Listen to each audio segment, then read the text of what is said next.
What if your favorite K-pop idols weren't just performing on stage, but were also thrown into a game where trust breaks, alliances collapse, and every smile could be hiding betrayal? This is Strong Girl Badge War, one of the most physical and entertaining K-pop variety show in existence. The rules are simple. Play games, complete missions, earn badges, take over the game. And the less you have, the closer you are to losing everything.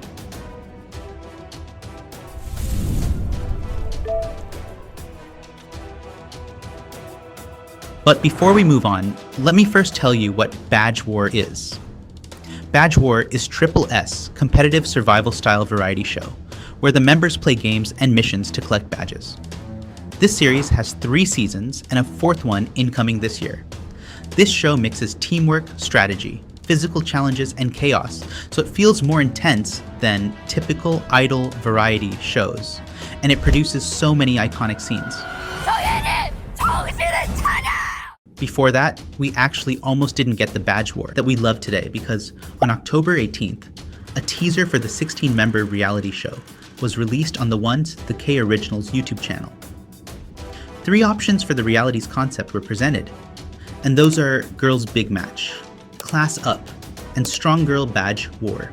Girls Big Match would have S members compete against other high school girls with special abilities in challenges such as Makeup Master, who can do their makeup perfectly while walking, Disco Pang Pang Master, while Class Up would have all 16 members enroll in the S high school, where there are only 2 classes, S Class, where members get the best quality food and dormitories, and C Class, where members would have poorer quality food and dorming.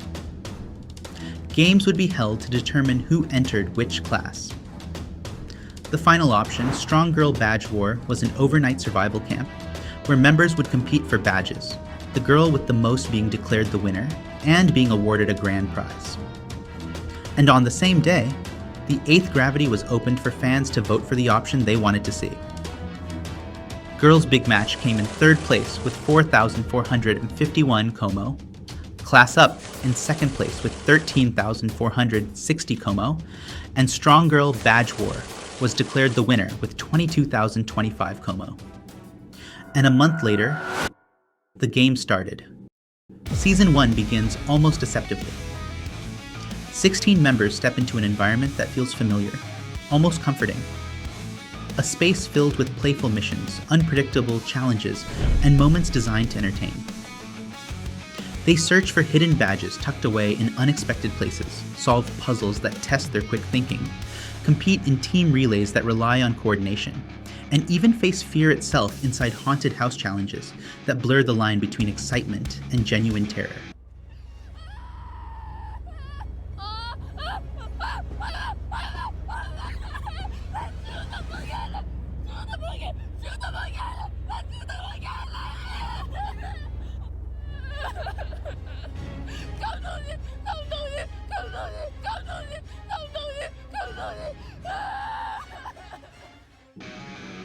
At first, it's chaotic in the way variety shows are meant to be chaotic. Loud, funny, full of energy. But slowly, without ever announcing it outright, the game begins to change. Because the rules don't just reward effort, but also allows freedom. The freedom to choose who to trust. The freedom to decide when to cooperate. And more importantly, the freedom to think for yourself. And once that freedom exists, something else follows. Awareness. Members begin to realize that badges is not just some souvenirs from completing missions. They're also advantages that can shift the balance of the entire game. And with that realization, the tone begins to darken. Alliances form, not always out of friendship, but out of necessity. Decisions become more calculated. Moments that once felt spontaneous now carry intention. Tension starts to risen. 이건 진짜 반이다. 왜? 이런 게 어딨어, 계속. 아니, 반밖에 안 쳤잖아. 그래, 반이라고 했을 때 안 파고. 아니, 반이라 했을 때 다 채워져 있었어. 아닌데. 맞아, 에이. The laughter is still there. But now, it means something different. By the time Season 1 reaches its conclusion, one member stands above the rest, holding the golden badge. But the real outcome isn't just a winner. It's the understanding that this is no longer just entertainment. It's a system that rewards strategy just as much as effort. And once that system is created, it doesn't stay the same, because a system like this doesn't remain small for long. It evolves, it adapts, and in Season 2, it expands. Season 2 begins very peacefully. The members arrive at their destination laughing, talking, completely unaware of how quickly the atmosphere is about to change. It's starting first like a beginning of a normal trip, but then suddenly the mood shifts. Without much time to settle in, the members are thrown directly into their first mission, which is a race across a massive mudflat for a welcome badge. What should have been simple immediately becomes exhausting. The unstable soft ground slows every movement, forcing the members to fight just to stay balanced as they run through the mud, slipping, stumbling, trying desperately not to fall behind.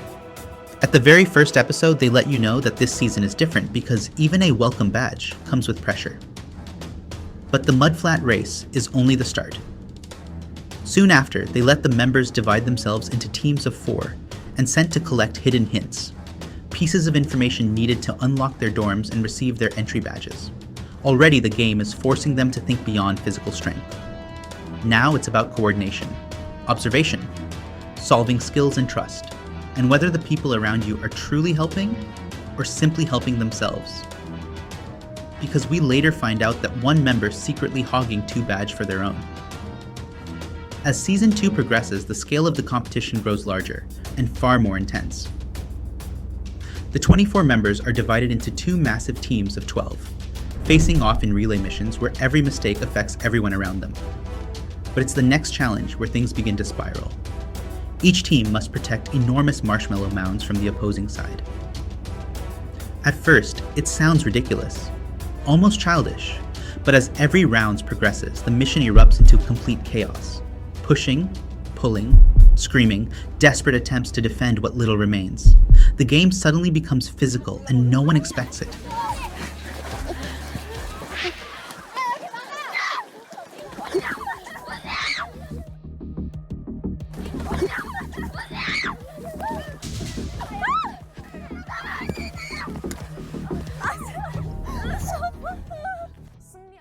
Members getting hurt left and right. 언니 얼굴. 나 발을 밟혔어. 밟혔다고? 잠시만. 저거 중단. 왜 누가? 얼굴이 밟혔어요. 누가? 너무 세게 밟혔어요 여기. 여기 아예. 미안해.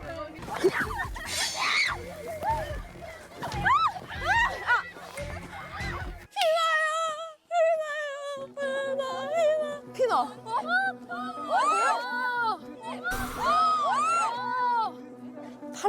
여기로 채웠어.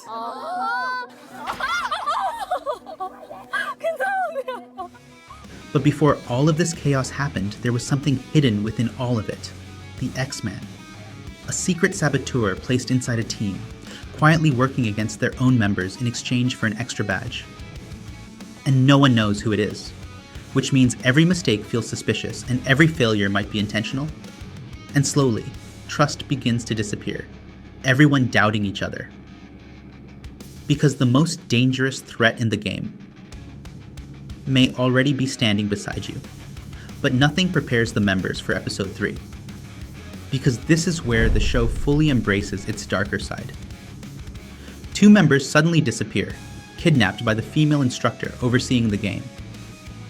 Meanwhile, the remaining 22 gather around a campfire, laughing and relaxing, until they slowly realize something is wrong.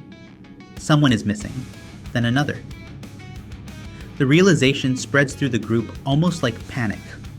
And from there, the mission becomes something entirely different.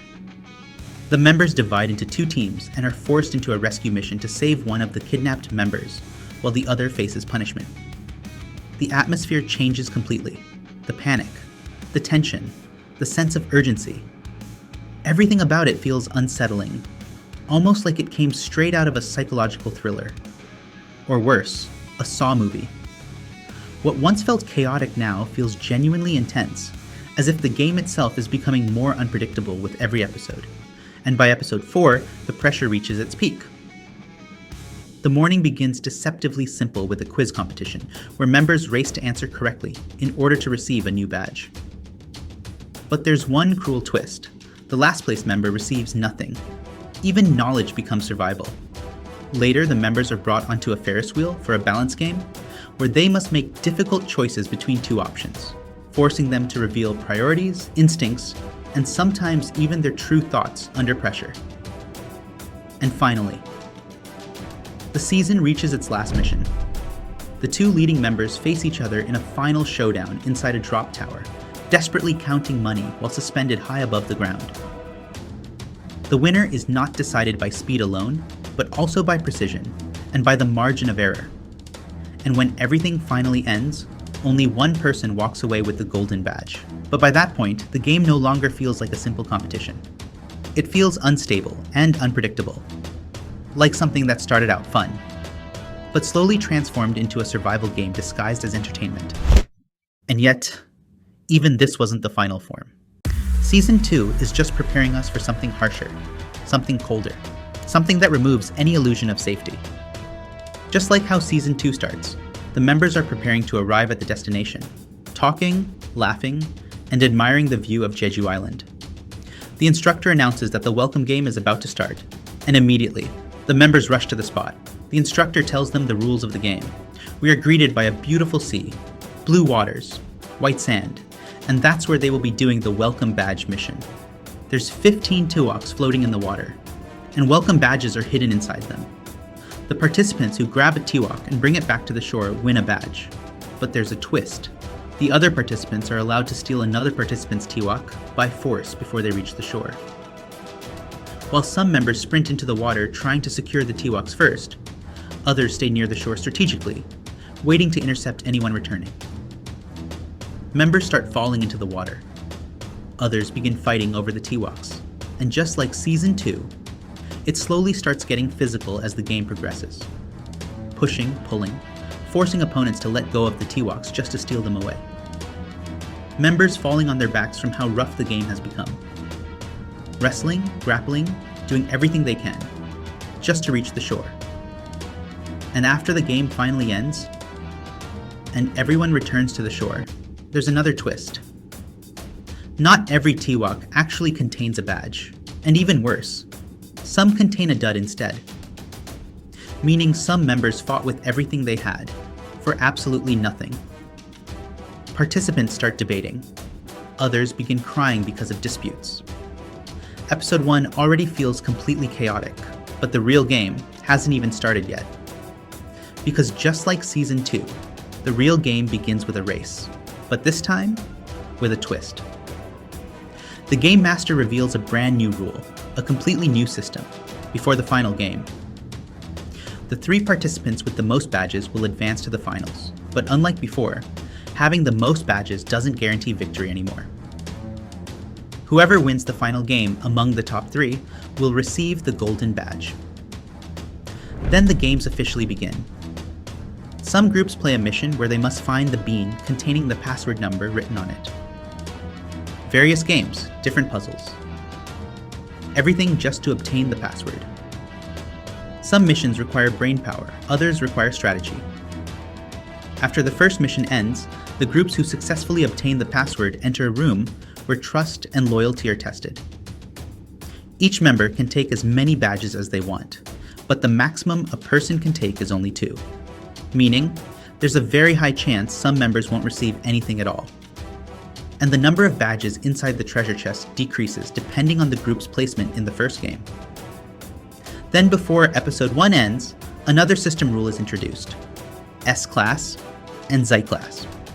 Members are split into 2 classes based on badge count and game results. The top-ranked contestants, or the teams that won, get to enjoy the best service and accommodations, while the unfortunate Z-Class must suffer through penalties and terrible accommodations. On Episode 2, the Game Master asks the participants to gather 6 people and form a team. Together, they must compete in games for a chance to stay in luxurious accommodations, because the losing team will be forced to stay in a tiny cabin. And once midnight hits, the electricity will be cut off, and their smartphones will be confiscated. The games require patience, resilience, mental endurance. Meanwhile, the members who aren't playing must compete in Jenga, while wearing low-frequency bands around their wrists, forcing them to maintain stability and focus. The games slowly become more chaotic. The pressure keeps rising, because everyone knows, if they fail, they'll spend the night trapped inside that small, empty cabin. Eventually, the games end, and the winners are announced. But after the participants finally return to their accommodations, a siren suddenly starts blasting through the area, and then the game master announces the start of the hidden game. On episode 3, the game master finally announces the real game. One person chosen through voting will participate as a representative. The first and second place teams must vote for their worst member, while the lower ranked teams must choose their MVP member, the player who performed the best despite losing. The teams begin discussing. Arguments start forming, dilemmas rise. Some desperately want to participate in the game. Others are terrified of being chosen. Eventually, the voting is finalized, and the game begins immediately. It's Russian roulette. One MVP member versus one worst member. The winner earns the chance to stay in the best accommodations, meaning, if the worst member wins, they can completely switch places with the MVP member. The atmosphere becomes filled with tension, anxiety, pressure. And after the game ends, tears begin falling. The feeling of defeat, the endless what ifs, the guilt. Then the next morning arrives, bringing back the early morning mission that has existed since Season 1. This time, it's a music quiz. Different games are included, such as guessing the artist and song title, or identifying multiple songs being played at the exact same time. After the wake-up mission, the members travel to a beautiful field where they begin another game, inspired by the symbols of Jeju Island: wind, rock, and women. The first game represents wind. Participants must wear parachutes and overcome the powerful wind resistance while trying to reach the finish line. This challenge requires core strength, willpower, and strategy just to survive. And we move into episode 4. This episode is probably the greatest episode in Badge War history. Right after the previous game ends, they immediately announce the next challenge. The Mystery Queen Chicken, a 12 versus 12 chicken fight. Each team secretly selects one Mystery Queen Chicken from their members. Neither side knows who the opposing queen is. Their objective is simple: protect their queen, while finding and eliminating the enemy queen to win the game. But there's another brutal twist. The bottom 6 contestants who lost the previous game must carry heavy stone bags during the entire chicken fight. Then suddenly, for the second game, a bus appears out of nowhere. The members stare in confusion, wondering what's inside. And then the doors open. Inside the bus are 24 girls, ready to challenge the participants in a game of tug-of-war. It immediately becomes a battle of strength. Jeju girls versus Triple S itself. One of the biggest moments of the finale is a high-pressure betting game involving probability and risk, where members are forced to gamble their badges instead of simply earning them through effort alone. The tension comes from the fact that every single decision can instantly change the rankings. Players constantly have to choose between playing safely or risking absolutely everything for one chance at reaching the top. According to viewers, the episode became incredibly stressful because even the smallest choices completely changed the outcome of the game. As the episode progresses, the remaining top players are slowly narrowed down until only the finalists remain. What makes the ending even more intense is that the final games are designed so that even players who fall behind still have a chance to recover, meaning the outcome feels uncertain, all the way until the very end. Emotionally, the episode feels much heavier than previous seasons because the entire season had already built rivalries, alliances, pressure, and personal storylines leading into the finale. Many viewers describe the ending as feeling like absolute cinema because of how dramatic and unpredictable the final results became.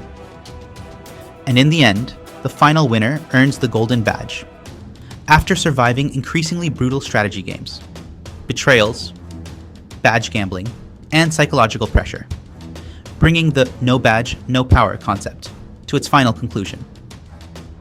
And now that Season 4 is announced, it becomes clear that this isn't just a one-time concept. It's something that keeps evolving every time it returns. Badge War has already proven it can turn from a fun variety game into something intense, strategic, and unpredictable, season after season. At this point, it feels like a tradition waiting to happen every year for Triple S, where the game gets bigger, the stakes get higher, and nothing ever stays the same for long.